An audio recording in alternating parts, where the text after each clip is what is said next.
উদাহরণ হিসেবে বলেছিলাম এদেশের কুলাঙ্গার বিচারপতি খায়রুল হক, সৈয়দ মাহমুদ হোসেন, এদেশের কুলাঙ্গার বিচারপতি মানিক। তারা বাংলাদেশের বিচার ব্যবস্থা সম্পর্কে মানুষের মধ্যে যে একটা অনাস্থার পরিবেশ সৃষ্টি করেছিল, মুক্তিযুদ্ধের চেতনার নামে যে ধরনের বিচার ব্যবস্থা আমাদের সামনে উপস্থাপন করেছিল, আমি বলেছিলাম এরা প্রত্যেকেই আদালত অবমাননার দায়ে দোষী সাব্যস্ত হওয়ার যোগ্য।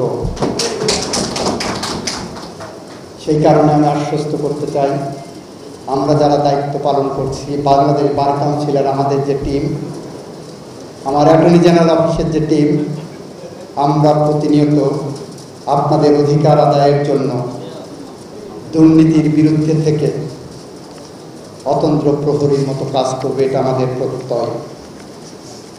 আপনার যে স্বপ্নের বাংলাদেশ বিনির্মাণ চান, আপনার যে স্বপ্নের বাংলাদেশে এগিয়ে যেতে চান, সেই স্বপ্নের বাংলাদেশে এগিয়ে যেতে হলে সবার আগে আপনাদেরকে, আইনজীবীদেরকে অতন্ত্র প্রহরীর ভূমিকা পালন করতে হবে। আপনার সেই স্বপ্নের বাংলাদেশে আমি আপনাদের স্বপ্নের সারথি হতে চাই। আর চাই বলে আমার দায়িত্ব পালনের সময় আপনাদের কাছে প্রত্যাশা করব, এই বিচার বিভাগের মধ্যে লুকিয়ে থাকার সমস্ত দুর্নীতিবাজদের সমূলে উৎপাটন করার জন্য আপনারা সোচ্চার হন।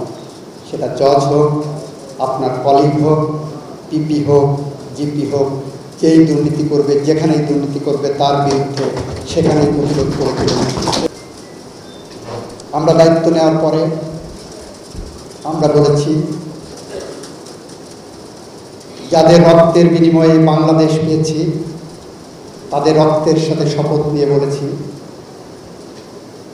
আমরা মানবতা বিরোধী অপরাধের বিচার করব। গত 16 বছরে বাংলাদেশের মাটি থেকে 4,500-এর উপরে মানুষকে বিচার বহির্ভূত হত্যাকাণ্ডের নামে গুলি করে হত্যা করা হয়েছে পাখির মতো। 700 মানুষকে গুম করা হয়েছে। শুধুমাত্র বিএনপি করার অপরাধে 60 লক্ষর বেশি মানুষের বিরুদ্ধে বিএনপি, জামাত কিংবা ভিন্ন মতের কারণে মিথ্যা গায়েবী মামলা দেওয়া হয়েছে। আমরা মানবতা বিরোধী অপরাধের বিচার এগিয়ে নিয়ে যাচ্ছি। আমরা এমন একটি স্বচ্ছ বিচার প্রক্রিয়ায় নিয়ে যাচ্ছি, যে স্বচ্ছ বিচার প্রক্রিয়ায় আমরা আন্তর্জাতিক মানদণ্ডে উত্তীর্ণ হতে চাই বলে আমরা প্রথম যে বিচার শুরু করেছি, ইনসিডেন্টালি সেই বিচারের প্রথম আসামি হলেন শেখ হাসিনা ওয়াজেদ। আমরা টেলিভিশনে টেলিকাস্ট করছি বাংলাদেশের ইতিহাসে প্রথমবারের মতো। আপনারা বলছেন শেখ হাসিনার বিচার, আমরা বলছি না, আমরা ব্যক্তির বিচার করি না, আমরা অপরাধের বিচার করি। ইনসিডেন্টালি শেখ হাসিনার আসামি হয়েছে। 1500 মানুষকে হত্যা করবেন পাখির মতো, গুলি করে 30,000 মানুষকে পঙ্গু করবেন, বাংলাদেশের স্বাধীনতা সার্বভৌমত্বকে বিপন্ন করবেন। আপনি যত বড় ক্ষমতাধর ব্যক্তি হন না কেন, আমরা যতক্ষণ জেগে আছি ততক্ষণ সেই বিচার প্রক্রিয়া স্বচ্ছতার সাথে এগিয়ে নিয়ে যাব।